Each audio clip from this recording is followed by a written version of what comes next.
দেবী সরস্বতী যতটা বিদ্যার ততটাই সিনেমা। কারণ নাচ, গান, অভিনয়শৈলীর ত্রিবেণী সঙ্গম এই একটি আঙিনায়। আর বাগদেবী শিল্পসংস্কৃতিরও দেবী। এই ভাবনা থেকেই সিনেমাওয়ালাদেরও বড় আপন, বড় প্রিয় তিনি। তাকে ঘিরে একটি দিন তাই ছোটবেলায় ফিরে যাওয়ার দিন। এই ভাবনা থেকেই জন্ম সিনেমা সরস্বতীর।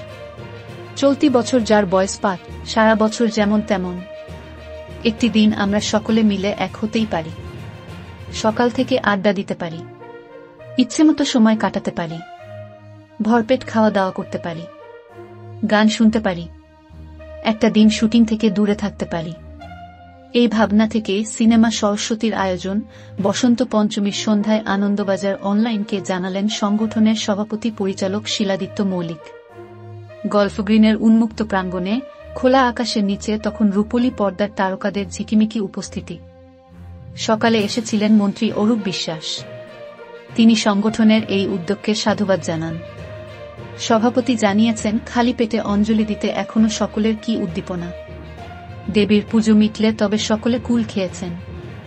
গুপ্ত প্রেস পঞ্জিকা মেনে সিনেমা সরস্বতীর প্রাঙ্গণে দেবীর আরাধনা শুরু হয় বেলা 12:30টায়। পুজো হবে আর নিরামিষ খিচুড়ি, লাবড়া হবে না।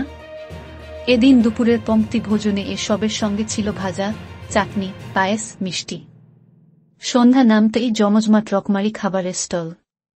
প্রাঙ্গণে উপস্থিত পরিচালক শুভ্রজিৎ মিত্র, তনুশ্রী চক্রবর্তী, সোহম মজুমদার, রোহন ভট্টাচার্য, অঙ্গনা রায় প্রমুখ।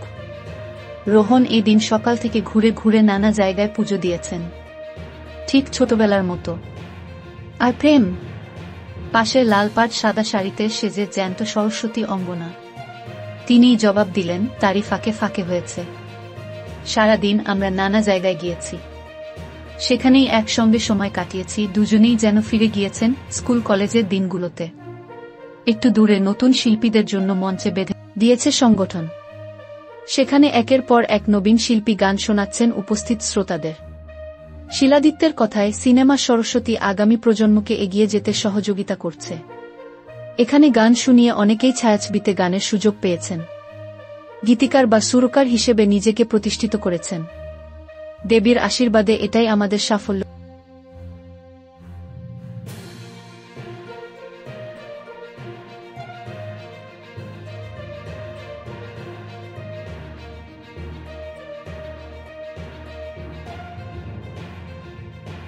Thank you so much for watching our videos. Please do like, share, and subscribe our channel.